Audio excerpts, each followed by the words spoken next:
Hi, my name is Juliet. I'm host and creator of Unique or Typical podcast. If you wanted to see more episodes of Unique or Typical, just subscribe to this channel.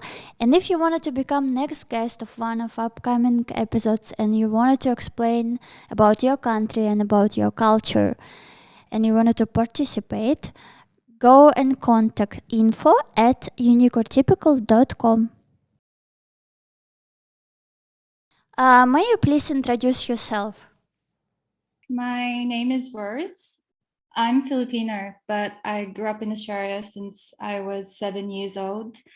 My mother tongue is Tagalog. English is my second language. And I also know Swedish because I also lived in Sweden. My accent is not a typical Aussie accent. I speak slower.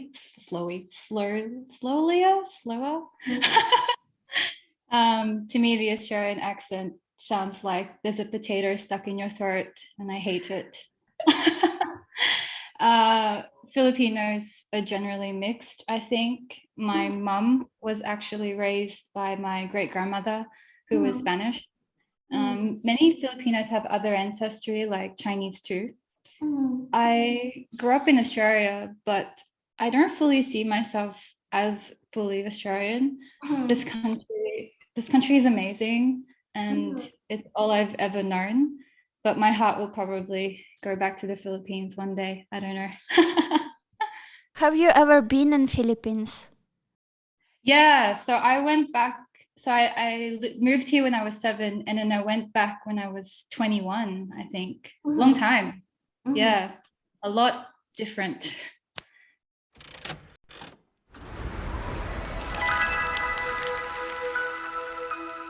So, because of the fact that longest part of your life you spent in Australia, firstly, I want to ask you questions about your life in Australia and about Australia in general.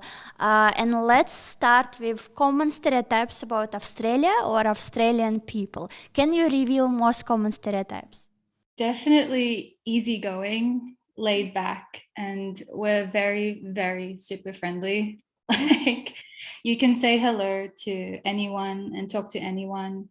You can literally take a bus and talk to the bus driver, have a full conversation, or at the supermarket.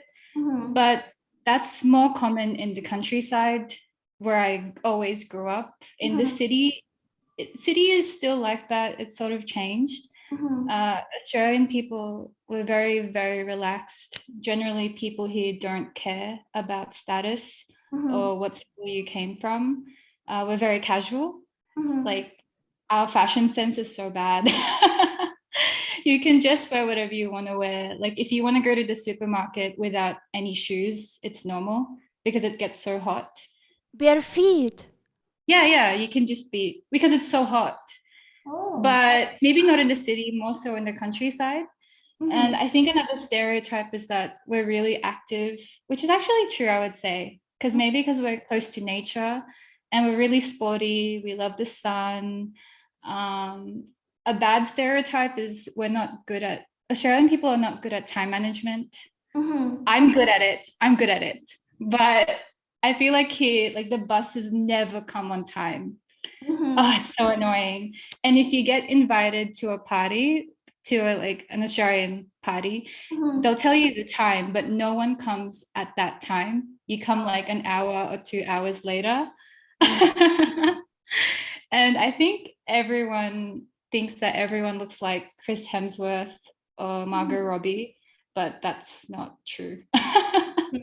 I also think maybe we're like approachable. I think it's easy to talk to any Australian person, anyone, especially if you meet Australian people who have traveled overseas. Maybe if you go into like rural or countryside in Australia, maybe not. It's very like circle of friends. They just know their people.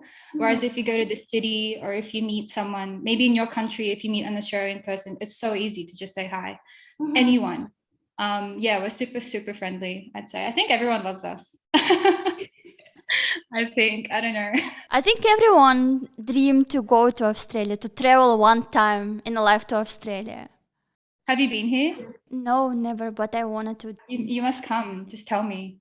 Now let's mention the main languages in Australia. I mean the main languages instead of English and something else. Which languages people usually speak, and which languages can you hear in Australia, and also about main religion. Okay, yeah, sure. The main language anywhere in Australia is basically English. We actually have a different type of English.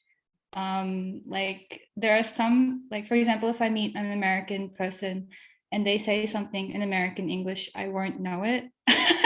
Like I think they say, for example, purple instead, no, they say violet instead of purple. We have like a UK English kind of thing. But if you go to the city, which I never grew up in the city, but if you go into the cities in Australia, it's so multicultural. You'll hear like Chinese, Arabic, Spanish, Greek, Somalian, so many languages. There's too many, honestly. Especially in Melbourne or Sydney, so many people from different countries. When I went to school, you can choose between learning Indonesian or Italian.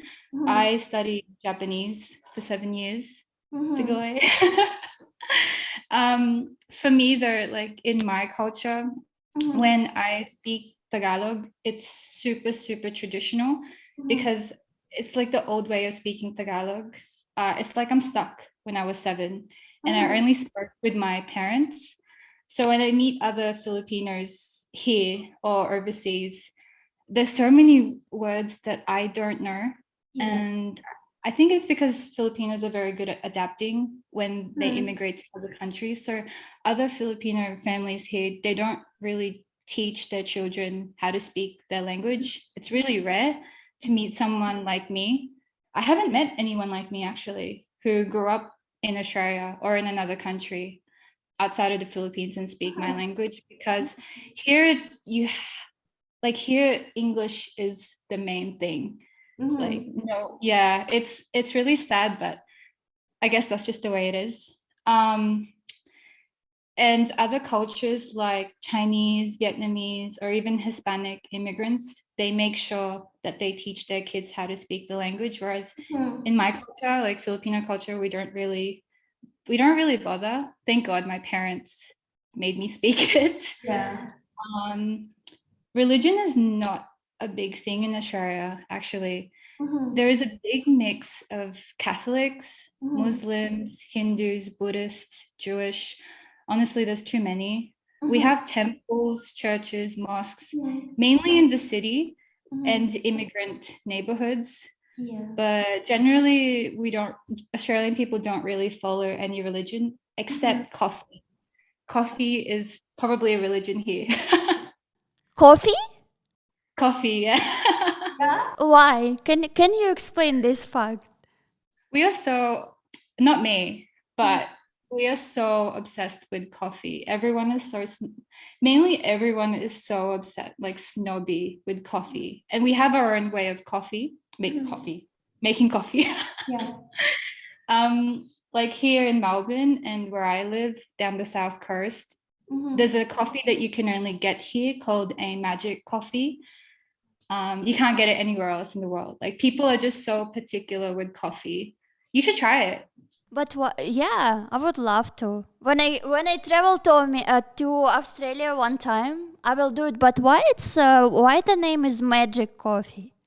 I think like especially in Melbourne, people are super obsessed with coffee, and I think I'm not the best at this, but what happens is you get like 3/4 of milk and a strong shot of coffee, espresso coffee. And I think that's like the magic formula for a good balanced coffee. That's why they call it magic. So if you come to Melbourne or if you come down the south coast, you just say magic, everyone knows it. I don't think you can get it from other parts of the country. It's such a Melbourne thing, Australian thing, I guess. Australia known as a very comfortable country for living, and the society is very calm and it's low crimes rate, and economically it's also comfortable to live in Australia. Can you explain about these facts, and can you explain in general about your life and experience of living from this point, experience of living in Australia? Okay. Generally, salary in Australia is very, very high, and the standard of living is also really high. So you get paid a lot because the expenses, it's really expensive to live here, but it balances generally. At the moment, not really. At the moment, I don't think it's the same, but generally speaking, that's the case. And I met so many people who choose to immigrate here because of how much better the salary is compared to the countries they've been to. Like, I know many people who get paid better as a cleaner in Australia than as a lawyer in their country, which is like, it's crazy. Or even people who work in high professional fields in their country, and then they come here as a skilled immigrant and they get paid extremely well. Apparently better than Canada. That's what I've been told. But I think we're more ideal to live in because we have more sun. It's so much more sunnier here. And maybe that's also why we're so friendly, because of the sun. I don't know. For me, yeah, I would say the same. Like, salary is really good for me, I guess, at the moment. Yeah, it's really comfortable here. It's almost too comfortable that for me, I wouldn't want to live here forever, just because it's so comfortable. Yeah. If that makes sense. Yeah. And can you also explain a little bit about educational system in Australia, how it's work, if it's good, if you have a good higher education like universities, and also what the level of education in Australia? Education system here is generally pretty good. You can choose to go to a public or a private school, if in high school, and never had kids, but it's not like, it's more expensive to go to a private school, whereas a public school, it's really affordable to most families, I think. I think the education atmosphere in Australia, it's generally casual. Like, there's not a massive pressure to perform well academically.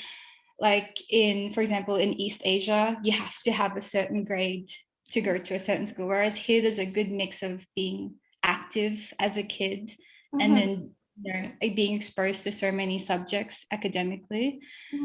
Because I lived in Sweden, I do think that Scandinavian school system is better for children because it's just more open-minded. Here in Australia, it's still a little bit more conservative. Like, I hate school uniforms.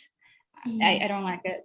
And I think the sex education here is not as broad as it is in Europe, I would say. Yeah. Unfortunately, bullying is really common here. I'm really lucky that I never experienced bad bullying or racism, but it's still really common. I go to university now. We have many people who immigrate to Australia just to study at an Australian university. So I think the education system is fairly high. Yeah. Can you name positive and negative sides of living in Australia in your own experience? Just highlight positive and negatives, few or one. So a big positive is food, nature, multiculturalism, and just the laid back lifestyle that you get here. You can pretty much eat like Middle Eastern food one day and then have Italian food later on. And then tomorrow you can have Chinese food. And there's so many options, so many options, especially if you live close to a big city. The salary is also really, really good, as I said. And I think our health system is also really good too. We have Medicare, so expenses are covered even if you don't have insurance, or you just pay half of the price. Depending on what passport you have, you can be covered under Medicare too. So I remember my ex-partner, he didn't pay anything at the doctor's. He's not Australian, but when he came here, he was under the Medicare system. So yeah, that was really, really good. As I said before, nature-wise, because I live by the ocean, it's just, I think it is so healthy for you to be close to the ocean or close to anything that's green. And it helps people here become so laid back and friendly. Like I said before, it's generally balanced as well. Like when you finish work, you can catch up with friends, go to the beach, have, I don't know, have like a good meal together and all that. It's really nice. A negative, I have to be honest, but like alcohol consumption in this country is so high. It's like it's so difficult to escape. I actually don't like alcohol. I don't drink it because I don't like the taste. But it's so hard for me to make friends here without involving alcohol. Like almost everyone has to drink, and I don't like that. Yeah, and I don't really like the fact that people have to lose themselves to be with other people. So I like being present and in the moment. Whereas I think here in Australia, people like to let loose and go crazy, which is why they get drunk. But it's silly, to be honest. Another negative point is we're so far away. So far away and isolated. It's horrible. It's good.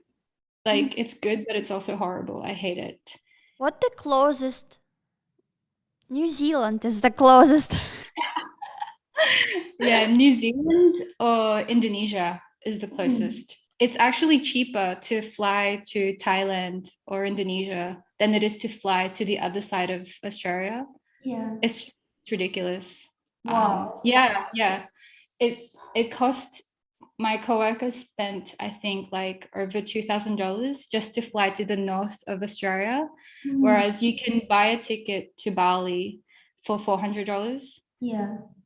Most people here, you have to learn how to drive because of how big the country is. Our public transport, so it's so horrible here.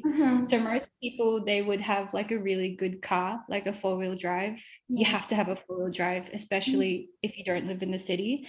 And then you would drive to the north or to the west or to the east, which is what I did. And it takes you maybe like, I don't know, it took me 2 months to do like the south to the north of like, driving. So yeah, it's not like in other countries. It's so big. And you just mentioned that alcohol is a bit a problem in Australia, but why? Together with this fact, it's still safest country in the world. Like people not lose their heads to do something because most of the crimes sometimes happen because of the alcohol or drugs effect. But how this is together, like alcohol consumption, but still safe country, one of the safest. Yeah, okay. I think generally people trust each other here. Like I can leave my bag somewhere. Like I can leave my bag here and I can go outside. I'm in the library. So I can leave my bag in the library and I can go outside and come back and it still be there. Low crime. Yeah, I think generally people just have a trust for each other and authority. Like there's a high, I guess, like following authority, like following the government. Not very high. Like we can still question the government. We can make fun of our politicians anytime. And we can vote if we don't want someone in government. This high. You will still hear like crime though. You will still hear it. You'll hear people assaulting people and all that, but yeah, it is really rare. I don't know, maybe because people generally care about each other, I guess. I don't know. Can you explain a little bit about main sports in Australia? What people usually, which activity? You mentioned previously that Australian people mostly very active. Can you name top sports for Australian and also explain about surfing because it's the Australian noun for surfing? Yeah. Have you been surfing? No, never tried. So can you explain about this and maybe the best spots for surfing and also about sharks attack because I heard that in Australia there is most cases of shark attacks for the surfing people. Oh, I didn't know that. Okay, I'm learning something. It actually depends where you are in the country. So if you live where I live, which is in the south, we have Australia has its own sport called AFL, which is footy for short. And it's like you know how in America they have that sport NFL? It's like that ball, Yeah. but you kick it and you don't wear any armor. That's a really big sport in Australia, and you can only play it here, I think, or maybe they play in Ireland now. Everyone mostly has to learn how to swim. We also have netball, cricket. Uh, I think any sport, like even martial arts, you can learn martial arts here, volleyball, anything, but mainly anything to do with the ocean. So surfing, as you said, swimming, footy, football, definitely. I think anywhere in the world you can find football. Rugby, cricket, from the top of my head, that's all I could think of right now. I know when I went to high school, one of my subjects had to be surfing. So, but this is not common. Yeah, this is only common if you live by the ocean. So where I live in the south coast, you had to know how to swim, obviously, and you can choose your subjects to be surfing. So one time I did choose how to learning to surf, and to pass the subject, you had to at least ride one wave. And I remember I wasn't allowed to have lunch because I had to pick up my surfboard and my wetsuit, and then we had to drive to the nearest ocean, and yeah, like spend the rest of the day by the beach learning how to surf. But it's not common. Like it's more so if you live in the countryside. I think if you meet another Australian person who lives by the coast, they'll say the same thing, but not common. Yeah. So now I wanted to talk about nature in Australia. This is my favorite, one of my favorite topic always. Um, I did research and I found that most population of Australia living by the coast area, but I also searched that you have Australian Alps and the snow falling it's higher than in Switzerland. So can you explain a little bit about diversity of weathers in Australia? Because I think for most people, Australia is a continent where people live like Gold Coast, surfing, hot weather. They didn't maybe think of Alps like Australian Alps like cold weather, snow and skiing. Like Australian do skiing, right? So can you explain a little bit about this diversity of the nature? Yeah, sure. Yeah, you are so right. Oh my God, you are so good at this. Yeah, it's really different. So when you go to the west, it's hotter. And as you get into the central of the country, there's desert. But if you go to the west, it's really, really hot. It's just this coastline, really good for surfing, snorkeling, scuba diving. And then you go to the east, it's mainly like rainforest, cooler temperatures, not as hot as the west. The east is a little bit more cooler and nicer. Like it's like Asia, like Asian temperature in the east, especially in the northeast, there's rainforests. In the south where I live, that's right, we do have snow, but mainly in the Alps, like you said, where I'm going to tomorrow, actually. It's funny that you asked me. I'm going there tomorrow. And yeah, we're gonna go skiing, we're gonna go snowboarding, things like that. If you go to Tasmania, which is always forgotten, It's a small island in the bottom of Australia. It's also part of the country. It snows there. At the moment, it's actually snowing, like completely snowing. Um, it only it only snows during this time of the year in the south coast of Australia, not so much in the north. Maybe, yeah, not so much in the east either. The north is always hot, like Asia, most of the time. Whereas in the south, it does get cold, as you said. And you asked me about ski resort. This is my first time going, but I've been told that the best ski resorts are in Mount Hotham, uh, Falls Creek. Yeah, those are the main areas to go for the snow. I could show you, I wish I could show you photos because I did a road trip around the West Coast. And it's like how in America, when you go on one side of the country, it's different to the other side. It's exactly, not exactly, but it's so similar.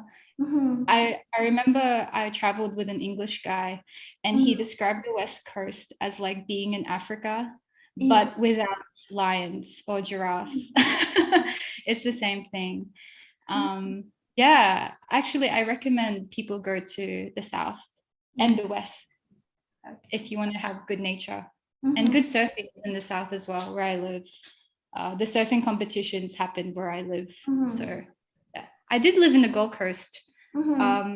Apparently, when I was there when I was young, but apparently now it's like a Miami in Australia. Yeah. So I guess it's not as good as it used to be. I don't know. Maybe it's like really populated now. And can you a little bit explain about flora and fauna of Australia? Which animals do you have? About like koala? I heard about koalas, kangaroo, and also you have a lot of like cute animals that surrounding only in Australia.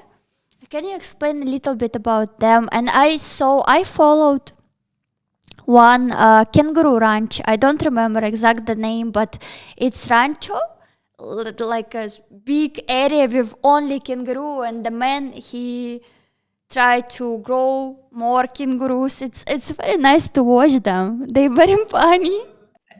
I need to find it. Explain me about um, how people communicate with these animals because I saw a lot of video when koalas they come to people. They very trust people. Actually, with the flora and fauna, when you travel, I would have to say the trees are different in different parts of the country. So we have rainforest in the east, northeast, and then you have like African trees, African type of trees in the west. Like we have the bulb trees that you find in Africa, and you can also find it here. In the middle of the country, there's not really many trees. It's just desert. And in the south, it's more like bush area, kind of, I would say. But we also have, there's actually a place in like sort of east of Melbourne, northeast of Melbourne, where you can find Californian redwood trees. Someone in the 1940s, they planted these trees there and it's been growing since the 1940s. Really, really cool. With animals, you mainly find, so with kangaroos that you ask, it depends what type of kangaroo. There's different types of kangaroos. I'm pretty sure, I could be wrong. So you can mainly find red kangaroos anywhere, and gray kangaroos you mostly find in the east, where you can also find it here in the south. There's a place called the Great Ocean Road, and there's a national park called the Otways National Park, and you can find really small kangaroos, type of kangaroo, but the different kangaroos called wallabies, and you can even find them as like albino, fully white, small kangaroos in the south. Really, really cute and cuddly. The koalas you can only find in the east to the south coast because there needs to be particular trees, like the eucalyptus trees. I'm pretty sure from what I remember, there's 600 types of eucalyptus trees, but the koalas only like something like 20% of the trees. So they're super, super picky, and they're only awake 4 hours of the day. So 24 hours in one day. They're asleep for 20 hours. Just like Australian people, I'm joking. You can cut that bit. That was a joke. And there are only certain places in the country where you can hug a koala. So it's actually illegal to touch the animals. And yeah, like kangaroos, for example, and koalas. I think you can only hug them in South Australia and Queensland. There's like only 2 places where you can take a photo and hug them. Otherwise, you'll see it in the wild sometimes. Yeah. They are cuddly. They actually smell really, really nice. If you ever hug a koala, they have a certain smell because of what they eat. And yeah, but you need to be careful because they have really, really sharp claws and they can, I don't know, like attack you. Same with a kangaroo. Kangaroos can attack you as well. Like one time I did photography of kangaroos and they get very aggressive and they can stand up like a human and like kick you and jump at you and claw at you. Watch a video of a guy boxing a kangaroo to save his dog. It's really like, they're like humans. Yeah, I saw it. I saw a picture of adult male kangaroo, and he have muscles like, it's really, and he taller than person. Yeah. They're really terrifying. But the babies are so cute. Oh my God. I went to a sanctuary, a kangaroo sanctuary where they raise baby kangaroos, like what you mentioned before. And there was this lady, she was taking care of kangaroos that were injured or assaulted by humans. And there was just like these little baby joeys, and you hug them, and you have to have a little bag. So you put the bag onto the ground. They jump. Yeah. That's it. Oh, they're so cute as babies, but when they grow up, they're animals. So they think like, but it's anywhere, I guess. There's also birds. There's so many types of birds in Australia. I love birds. The birds here are so colorful. Different types of birds. We have like cockatoos. I think you would have seen it. I had budgies. When I was growing up, I had 4 budgies. And they're so tiny, so talkative. They sing, so cute. So many types of birds. Yeah. And what about poisoned animals that you have in Australia? Because the only thing that I'm concerned about, I'm really afraid, is to meet like a poison spider. Because I heard the story that in Australia there is one poison type of spiders, and if they bite you, person may die because of one bite of the small spider. And also you have a lot of poison snakes. So can you explain how you survive, or it's not very common to meet it in the cities and it's more like in jungle somewhere? Yeah, it's definitely not common. It's so safe here, but if you go to the bush or if you lived in the countryside, you will have to deal with snakes and spiders. I think the common one is a brown snake. I could be wrong. I did remember when I was young, we had to deal with snakes going into the living room, but they don't do anything to you. You either call someone like a professional snake removalist or a pest removalist to deal with the poisoned animal, I guess. Spiders, we do have spiders actually. Yeah, you should be scared. Big spiders. Big? Yeah, big spiders. If you live in the city, you won't deal with it. Even in the suburbs, you won't deal with it. But if you live in the countryside, you would have to deal with it. But they mainly don't really, they don't really affect people. You just leave them alone and they won't touch you. So I think it's really inside your house, right? Yeah, but I would say that they don't really mingle with people. They don't really attack people, I would say. Avoid you, right? Yeah, they would definitely avoid you. Like the other week I went hiking with my friend, and while we were hiking in the bush, there was a snake about to pass us, but I think it was really scared of us. It just ran back inside its hole. I think it was a brown snake. Maybe I'm wrong. I can't remember. You can see I'm just like, yeah, I wouldn't be afraid, not even of sharks. I wouldn't be afraid of sharks. It's so rare, really, really rare. Sharks are afraid of people. I think people just stereotype that Australia is such a scary place, but it's really not. It's really not. It was a very terrifying wildfires in Australia when a lot of trees was burned out, and also it affects koalas because they eat only, as you say, 20% of the eucalypt trees. So it was not enough trees, and they very suffer. So can you explain about this a little bit and how a country try to protect continent from this, and also how people try to help, like common people, common Australian, try to help with the situation if they engage in this? I will try my best to answer. It's actually a really complicated question. Like there's so many ways you can answer this question. So from what I understand, because the weather here, it gets, especially in the west and the south, I would say, it gets up to like 40 degrees, really, really hot.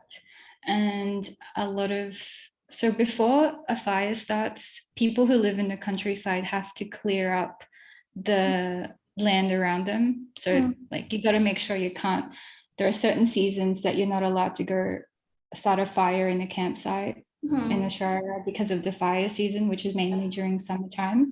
And there's actually a process called backburning, which the native Indigenous Australian people did for thousands of years, where they deliberately burn forests or bushes of trees so that if already burnt, the next season you would prevent a bushfire. And from what I've heard, so the last bushfire that was really, really horrible, and you heard everywhere in the world, I wasn't in Australia for it. I was in Europe, but my family said it was so horrible. Like they would smell you couldn't breathe the air because of how bad the bushfires were and of how fast the spreading of like how it spread. And I think because that time, that year, we weren't very prepared, especially in the countryside. There isn't a lot of funding for bushfires. From what I've heard, like there wasn't a lot of fire trucks, and a lot of people were really angry. And yeah, it was really bad, really, really bad. What else? The animals, yeah, as you said, I think a lot of the animals got wiped out. There was one island called Kangaroo Island that was totally wiped out during the bushfires, but they're now rebuilding because people do care about nature. It's just that I guess people didn't expect it to be that bad. Maybe it's also because of climate change, which unfortunately here in Australia, it's especially with the past government, they didn't really think of it as an important issue, but they really should, because we're so close to nature. And yeah, I think that's what I would say. Unfortunately, I wasn't here in the country, but I can only answer from what people told me. Let's talk a little bit about wine regions of Australia. I personally don't like alcohol, like what I said before, but we do have different types of wine regions. The most famous one, I think, is Barossa Valley. I think it's like world famous, but it's in South Australia. I guess I've never been there, but from what people tell me, it's like France, like a French type of region. And then here in Victoria, where I live, we've got the Yarra Valley, which is also like a big winery area. Actually, we went to different wineries the other week because my friend really loves wines. It's not like in Europe with the wine is like varies between region. I'm pretty sure, I'm not the expert in wine, but it varies between region. Whereas here, it's like it depends where you get it from. I'm not the best at this. Again, I actually there's different types of alcohol that you can get here. You don't just get wine, actually. You can get mead. Have you heard of mead? No.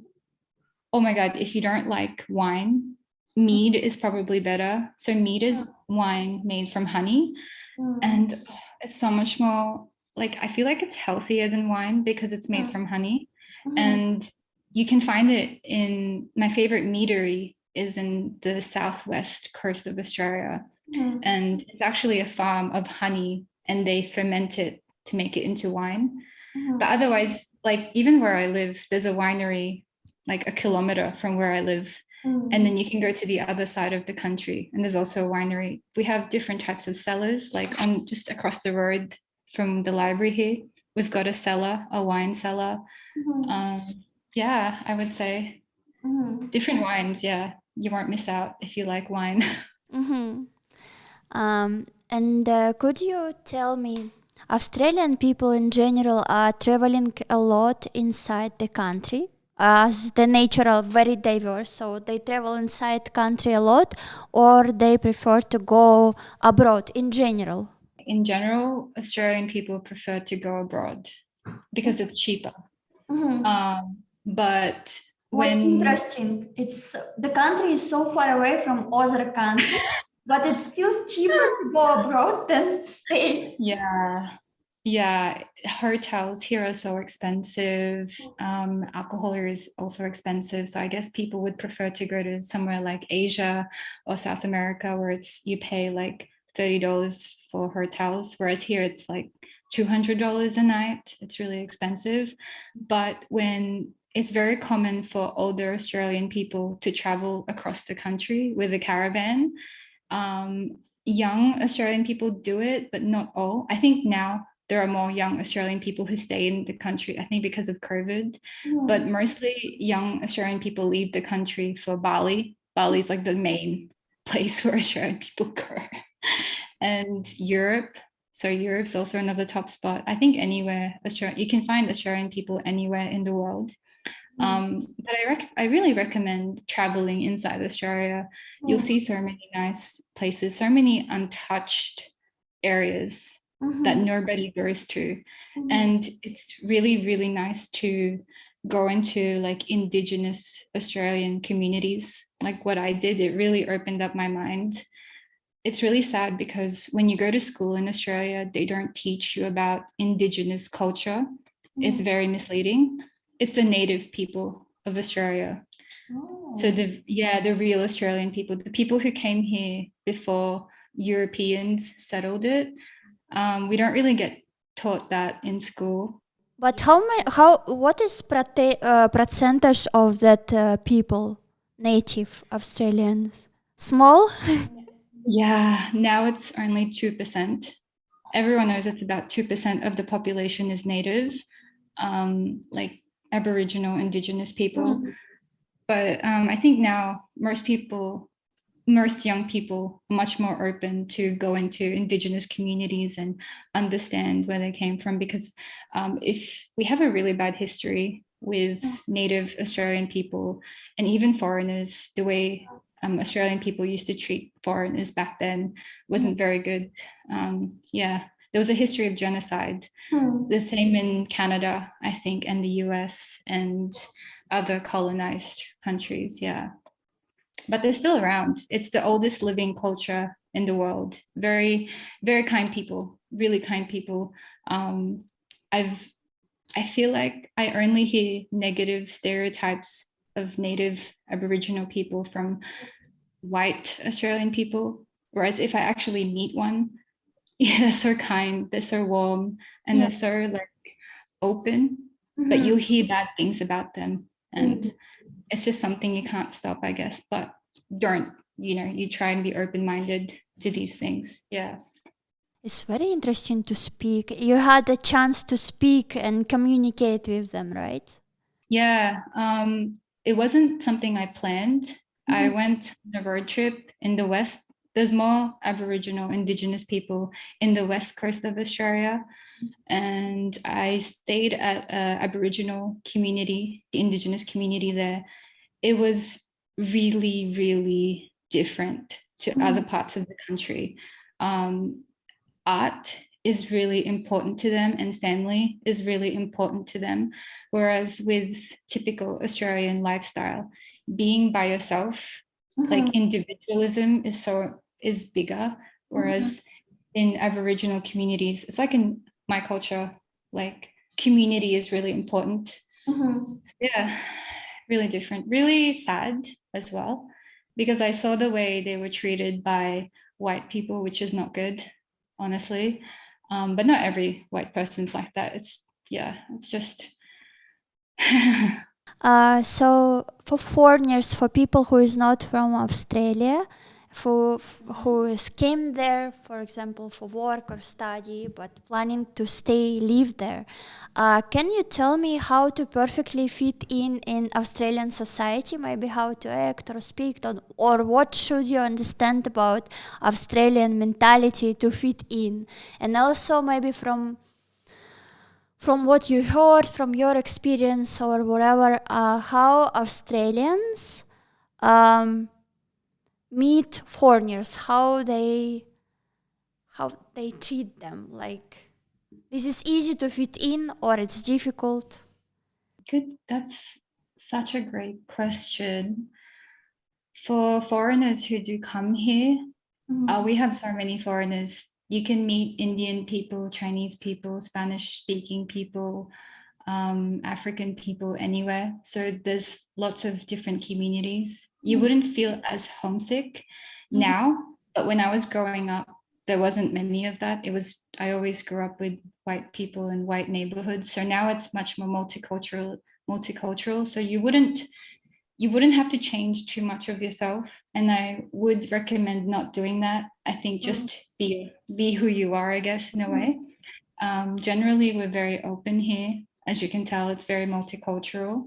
And like I said, unless you are in the countryside, like rural areas where people are not exposed to different people, then you might experience racism, sexism. They see women lower than men, like that kind of thing. And I guess it's a generation difference that they have over there. In general, Australian people are very, very friendly. Like I said, you can talk to anyone. And how they see foreigners?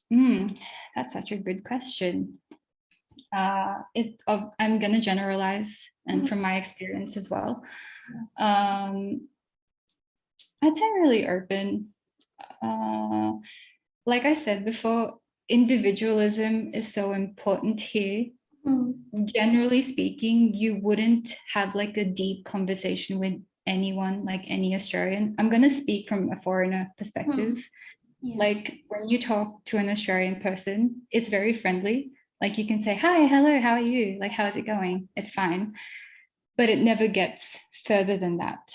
Like it just stays there. And I know many foreigners, like my expat friends, who feel that way, who feel like, they're missing that community friendship kind of mindset. Whereas here, it's so comfortable, and people know people in their groups, like in their little circle, that they stay there and they're happy to stay there. And I guess it's to do with the fact that the country is so isolated and away from other people that you wouldn't feel the need to open up to other, like someone, like an outsider, but they're still friendly. Like you can still say hi. I feel like, for example, if I meet a French person, it's so easy for me to just be like, to go in their house, have good hospitality. Whereas with like an Australian person, there is a boundary. Not everyone. I'm going to generalize with my experience. I have good Australian friends that are really open to other cultures, but in general, you just have to accept that not everyone will like you anyway. It's just the way things are. But generally, it's very open here, especially in the big cities.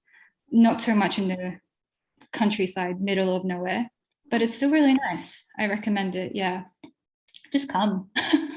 Anyone.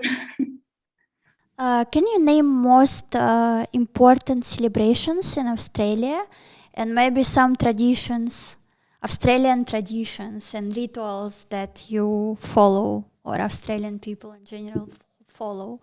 we're not a very religious country, and it really depends where you live. If you live like in a multicultural part, you'll celebrate uh, a festival that is part of that culture. For example, Melbourne is super multicultural. And one example is every May they have a Polish festival. And then I think like end of the year they celebrate Diwali. So like an Indian kind of, so different types of cultural festivals in the city. But growing up, a big festival would have to be any music festival. Like that's like an important thing for people even now. Like even it's very common to go to the bush area in Australia and just listen to music, wear something weird. I think it's called bush dos.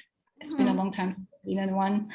um we're not very like I don't think you could totally define Australian culture because we're such a mix of different types of culture. So there isn't like, you know, like in Japan or in India where they have specific festivals. It's just a mix of different festivals. But probably public holidays, everyone likes public holidays because you pay get you just go down to the beach. Like for example, for Christmas, Christmas is quite big, but you just go down the beach, have a barbecue. It's really different to other countries where you stay inside and have like a Christmas dinner. Whereas here it's you go down the ocean and I would say that, yeah. You still have a Christmas tree, right? On Christmas. Yeah. Yeah. Not like a big thing, but it's there. Like I think real Christmas is like somewhere in Europe. Whereas here it's like a fake type of Christmas that you just go down to the beach. New Year's is probably big, but I guess anywhere it's big. Can you name some other not Australian traditions or celebrations or rituals that you follow from the different cultures, that you have in your mentality? For example, that from the culture that your family brings to you, or from your experience of traveling and living in the other countries. Can you explain for yourself, like which else rituals you follow personally? So in my culture, respecting someone older than you is really important. And it's a ritual to say like respectful things to someone older than you. And we also have a thing called mano, which means you have to like get someone older, like their hand onto your, like just as out of respect. You do that, which you don't have here. And you generally call people, like for example, when I went to high school, you can call a teacher by their first name here. Whereas in my culture, you never ever do that. You never really call someone older than you by their first name. And then another thing that I noticed that was different, recycling. This is so simple, but recycling in Australia is not very big like it is in Scandinavia. It's really sad because we should be recycling more. It's something that I adopted after living in Sweden. Now I try to separate everything, but it's hard because we don't have a functioning, it's getting there. We don't have a functioning recycling system here in Australia. Yeah, I would say that. Probably as well, like community as well. It's like I said before, it's very individual minded in Western countries, including Australia. And in my culture, family, friendship, it's so important. It's hard for men and women to be friends here, from my perspective, because it's still a little bit conservative with the way they think. Whereas if you go to like Scandinavia, if you go to Asia, if you want to be friends with a guy as just friends, you know, you learn something from each other and not expect things. It's a little bit difficult here, I would say. That is a different thing.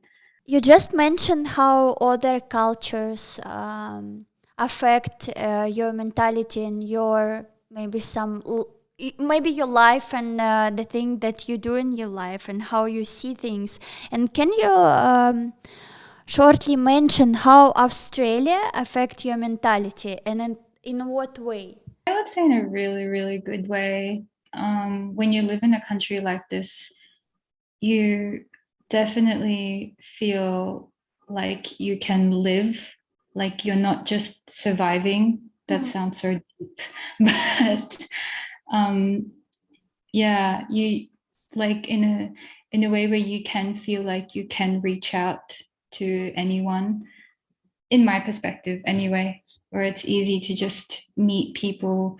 Whereas when I used to live in Europe, it was hard to just say even hi to anyone because of how distant and cold people are. Whereas here, people are generally extremely, really kind, friendly, and just happy to talk to and just joke and have fun. I would say that that's the main thing. And I have realized how good my life is when I moved out of Australia. Because I think when you grow up in a place, you don't realize how good you have it until you left the country. So when that I'm so grateful that I'm able to come back to this place and just feel safe, be close to nature, and feel supported. Like, for example, I can go to university and not pay straight up. Whereas I think in the US, you have to pay, like you have a certain debt or something. It's really bad over there. Yeah, and you feel like if I would say that if I never grew up in Australia, if I stayed in Asia, my mind would be so closed-minded, I would say. It wouldn't be as open-minded as I am now, especially here where it's so multicultural, so open. Not as open as in Northern Europe, but much more open, I would say, yeah. And what about common food in Australia? As you mentioned before, that food in Australia very diverse. You have, because of the multicultural, like the countries have multiple cultures. Maybe because of this, you have many types of food. But can you generalize it and say, for example, common meal like breakfast, lunch, dinner for the common Australian person? Yeah, sure. So growing up, I actually had wheat bix. I guess it's a type of cereal bread that's like a rectangle thing. And you can either put it before or after milk, and then you can put sultanas. And maybe if you know about in the UK, is it UK or New Zealand? They have like Marmite. Oh, it's New Zealand. They have Marmite. Here we have veggie. Oh, really? Okay. They have like this type of spread that you put on toast. Here we have Vegemite, and you just toast it, put a bit of butter, have put a little bit of Vegemite. That's quite tasty, actually. But to me, it tastes like trash. It's very common to have that in the morning. Um, our food is really similar to English food, I would say. Like it's really common to have party pies, sausage rolls, scones, lamingtons, tea. We do have our own like fairy bread. Have you heard of fairy bread? Oh my God. It's just bread that you put like hundreds and thousands of sprinkles on top and butter, I think.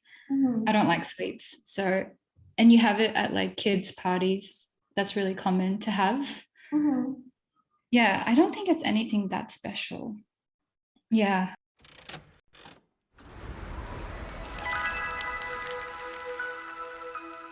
Talking about Australian people in general, can you explain the common portrait of Australian personality, and maybe explain a little bit about Australian mentality in general? It's all generalized. I know that it's usually about person and your personality, but in general, can you name the portrait? Definitely approachable, laid back, as I said, really relaxed, sometimes too relaxed. That, like I said, time management, not good. If someone tells you a time, they won't go that time. It has to be an hour later. um, yeah, you can talk to anyone easily. Generally, like I said, we're not judgmental. Mm-hmm. Uh, it doesn't matter what school you went to or where you live. You're Mm-hmm. basically like seen as just a human, and Mm-hmm. that's a good thing. You don't feel the pressure of like Mm-hmm. social stance from other people. Mm-hmm. Um, yeah, that's what I would say. Really friendly people, really kind, always has the best intentions. Oh, sense of humor. That is really important to us. It's very important to us to have a good time. And obviously, alcohol comes with that. A lot of people need to have alcohol, which is not a good thing, but that's not, yeah, it's not a good thing because people want to be so relaxed that they lose themselves. Now I'm answering you from an outsider perspective Yeah. where people, as people grow up here, like they get older, it gets so comfortable in a way Mm-hmm. that they just don't really care about how they look. Mm-hmm. And it's really common to see like beer bellies. It's not nice. But I'm just I'm just generalizing, obviously. Yeah. Like it's really different when you go to Europe or when you go to Asia and then you go to Australia. Can you explain a little bit about family institution in Australia, if it's important, and what age usually people get married and settle down with the family?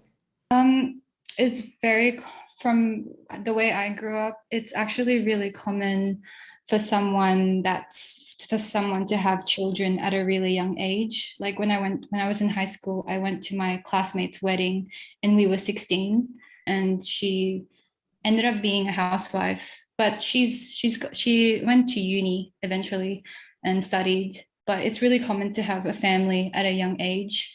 Not everyone, but in general, for me, I know someone who is the same age as me. She's 25, and Mm-hmm. she already has 4 kids. Mm-hmm. And for me, it's like, whoa. Yeah, but once you have children, it's never about you. But I guess it's because you feel supported here Yeah. that you can keep going and have children. It's still expensive, but you can afford it. Yeah. But this is legal to get married at 16. Pretty sure, yeah. Yeah. It is legal. When I came back here, I realized how many of my friends that I went to high school with are now married, Yeah. have kids. But many Australian people, they don't really choose to get married. They don't really choose to have children. A lot of them move overseas. They want to do other things. They want to start a business. So it's really up to you how you want to live your life. Mhm. There's not really that like pressure to conform Mhm. to what you have to do, but I'm just saying it's very common to have kids at a young age, I'd say. Yeah.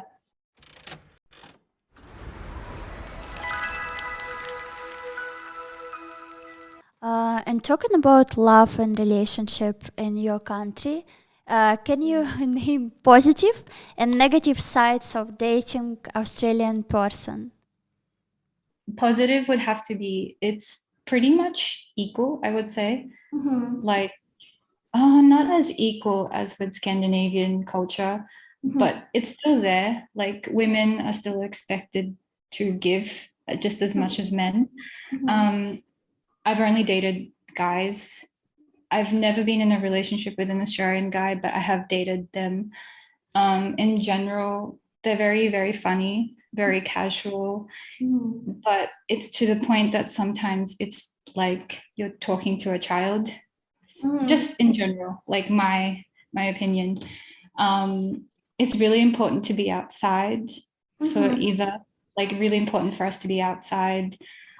Unfortunately, there is like a, from my perspective, there is that when you say dating, there is already that expectation that you will become like a girlfriend or a boyfriend. Mm-hmm. Where here in Australia, it's quite conservative. Mm-hmm. That like I wish we could just meet people as people, Mm-hmm. and if we have feelings for each other, then great. If not, then then you just move on. Whereas here, it's like there is still a little bit of a pressure, in my opinion. I wish there wasn't that expectation, but there is. I think men are expected to pay for the date. I personally don't. I like to pay for myself, especially in the beginning.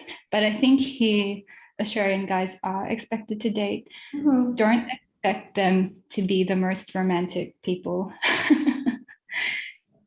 But if you like someone who is equal with you, who is funny, outgoing, then they're probably good. But like I said, I haven't had that much experience with Australian guys. I would also say with men here, it's really important to them to be around other men, like as like friends. So if a girl wants time with them, they're gonna have to deal with them being with their friends too. So just saying. Can you name top places to visit in Australia? Anywhere in the West, definitely go to the West, because everyone goes to the East Coast, and it's really changed because everyone's there. It's not as, I would say, real Australia, I guess. Everyone usually goes to Byron Bay or Sydney. But if you go to the West, it's super beautiful, so untouched. The climate is just nice, like really nice sunny weather. Tasmania is really, really nice too. My dream place when I was in high school is a place called Karijini National Park. That was just amazing. It was like I went to Mars, like a completely different place. Yeah, I would recommend that. If you were going to move here, definitely try going to the big cities like Melbourne or Sydney. It's going to be hard to find a place, but if you try, you'll find something.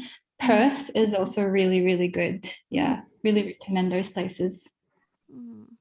Okay, thank you very much for the honest explanation in details about your country, about your cultures. Really appreciate all this time, and I admire what you do. That's so cool. So now it's time to spin in the wheel. This is USDC wheel. Random amount will be appear on the screen, and this amount I will send it to your cryptocurrency wallet. Ready? One. Yep, ready. Yeah.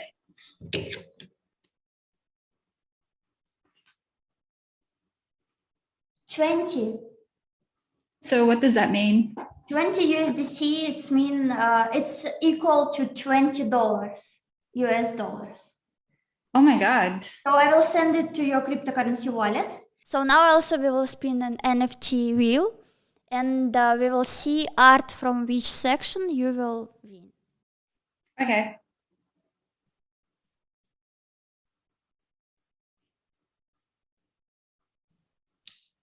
Rare. Ooh. So any art from rare section from my unique or typical collection on OpenSea, you can pick and I will send it to you. Thank you so much. I really appreciate that.